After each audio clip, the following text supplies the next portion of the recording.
Good day, I'm Teresa Fredericks from Growing Businesses Using Projects, bringing you yet another video, this time on Microsoft Excel. We are assigning resources and calculating the task cost and the project budget. My intent with this and every video is to ensure that the ordinary person can understand what is being taught and apply it. I've created three main tables. The first is going to be dealing with all the material resources and the second with all the cost resources.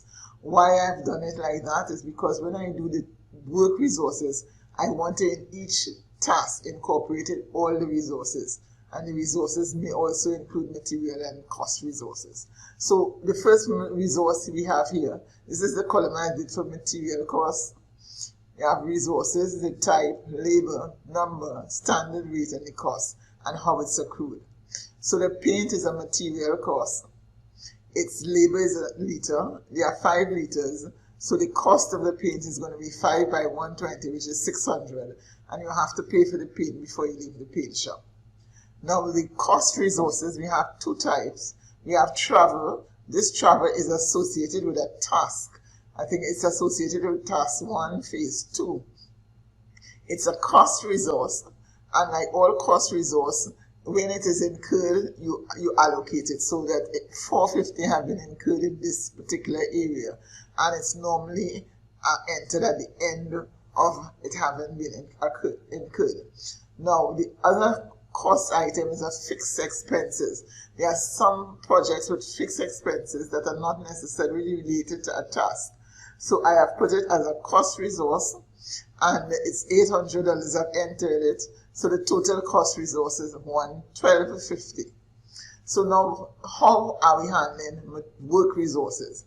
We have the indicator column in case you want to make any entry. Then we have the task column. We have the start date and the finish date.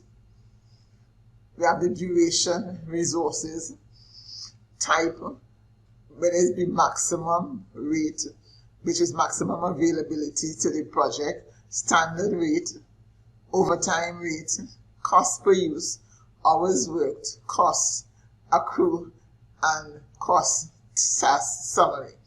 Now, this formula we are using to come up with cost is duration by maximum rate is going to give you the amount of hours worked. So like for instance, Adam, the duration of this particular task, 1 is 3 days. He's 100% available, which means he's working 8 hours a day. So it's going to be 8 by 3, which is 24 hours worked. Your hours worked, it comes like your pay sheet. This is what you have to pay for. And how much you're paying is 24 by 75 because his rate per hour is 75, which is 1800.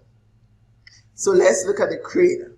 The crane is an equipment, but equipment is on the work so that it's available 100% to the project. The duration is 3 days, so it is going to be working 8 hours per day by 3 days, which is 24 hours worked. How we get the cost, we're going to look at the rate per hour, which is 1,000 by 24, which will give you 24,000. But there's a cost per use because as you bring the crane on the site, you have to pay a one-time fee of $1,200. So you add 2,400 to 1,200, you get 25,200. And what we are doing as we go along, we are doing a task summary. So that this summary is going to be the cost of Adam, the cost of John, and the cost of the crane, which is going to be 28,440. And the crane, I've put it to pay at the start. You're definitely going to have to pay the cost per use, but you may be able to negotiate paying the daily rate either at the end of the day or at the end of the 3 days.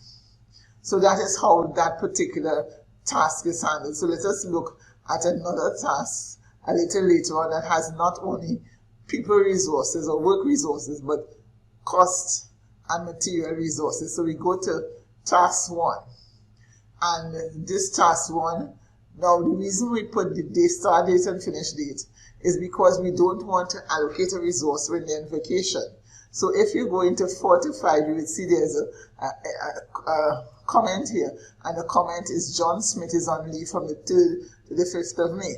So we know here that we cannot allocate him to work here because he is going to be on leave during this period. So that we have, again, we have 100% availability, which is 8 hours per day. The duration is 2, which is 16. We looked at the formula recently. The cost is going to be 16 by his rate, by her rate, in fact, which is 40, which is going to give us 640. Now, but let's just look at how paint is handled. Remember I told you we had calculated paint up front so that it is now going to be fitted in because it's against this particular task. So you're going to have paint as a material cost, and it's $600 and it's paid for at the start. And then we have travel expenses, which is also a cost item, and it's $450. So the total cost of task 1 is $640 plus $1280 plus $600 plus $450, which is $2970.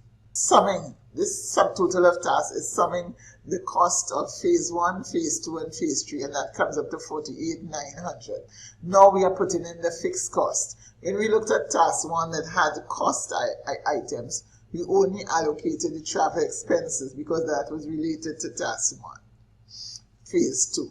But now we have this additional fixed cost, we're going to add it in, and we get a subtotal of all costs, which is $49,730. And we're now going to put a contingency allowance of 10%, so our total budget is $54,703. Now we have all the costs in this assignment sheet, and we want to transfer it to the Gantt chart view. So we're going to go to the Gantt chart view, and if we want to transfer it to this column here, we put equal, and we're going back to the assignment sheet, and task 1, the task cost is $28,449. So we click on it, put enter, and when we come back here, we realize it's transferred. This is how the cost column was done. The cost of each task was transferred here. And why it is important to do it like that is because if any of these figures change, you're automatically going to get an update, and you don't have to go and recalculate anything.